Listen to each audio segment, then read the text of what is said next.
ഒരു എവിടെ പോയാലും ആ ഉളുപ്പില്ലായ്മ കാണിക്കുന്നുള്ളത് ശരിയാണ് കേട്ടോ. രേണു ഇതാ ബിഗ് ബോസിന്റെ അകത്ത് കയറിയിട്ടും അത് തന്നെ കാണിച്ചുകൊണ്ടിരിക്കുന്നു. ലക്ഷക്കണക്കിന് ആളുകൾ കാണുന്ന ആ ഒരു പ്രോഗ്രാം, അവരുടെ കോപ്പറ ആയിത്തരങ്ങൾ, അവരുടെ ഇന്റർവ്യൂസ് ഒന്നും കാണുന്ന ആളുകളുടെ എണ്ണം വളരെ കുറവായിരിക്കും. പക്ഷെ ബിഗ് ബോസ് കാണുന്ന ആളുകളുടെ എണ്ണം കൂടുതലായിരിക്കുമല്ലോ. അവരൊരു ഊളത്തരം കാണിച്ചിട്ടുണ്ടായിരുന്നു. നന്ദികേട് കാണിച്ചിട്ടുള്ള ഒരു കാര്യം, വീടിന്റെ ചോർച്ച അത് ഇത് എന്നൊക്കെ പറഞ്ഞിട്ടുണ്ട്. കുറെ കോപ്പറ ആയിത്തരങ്ങൾ നമ്മൾ കണ്ടല്ലോ. ഇതേ സാധനം ബിഗ് ബോസിനകത്ത് നൂറ, ആദില, അതേപോലെ അനു, 3 പേര് അങ്ങ് പൊരിച്ചിട്ട് അങ്ങോട്ട് കൊടുത്തിട്ടുണ്ട്.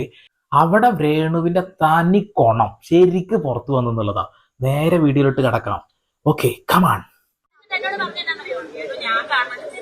ഞാൻ അന്ന് അങ്ങനെ ഞാൻ ചേട്ടൻ എങ്ങനെ അറിഞ്ഞു? ഞാൻ വീട്ടിൽ 5-ാം തീയതി വന്നപ്പോ എന്റെ ദേഹത്ത് വെള്ളം വീണോണ്ടല്ലേ ഞാൻ ചേച്ചി മീനക്കാർക്ക് കിട്ടുന്ന കണ്ടിട്ട് അവർക്ക് കിട്ടുന്നുണ്ട്. ചേച്ചിനോട് സഹതാപം ഉണ്ടെങ്കിൽ ചേച്ചിനെ നല്ലത്. എനിക്കാണ് സഹതാപം ആവശ്യമില്ലെങ്കിൽ ഞാൻ എന്റെ പൊന്നെ, പുതിയ നോണ.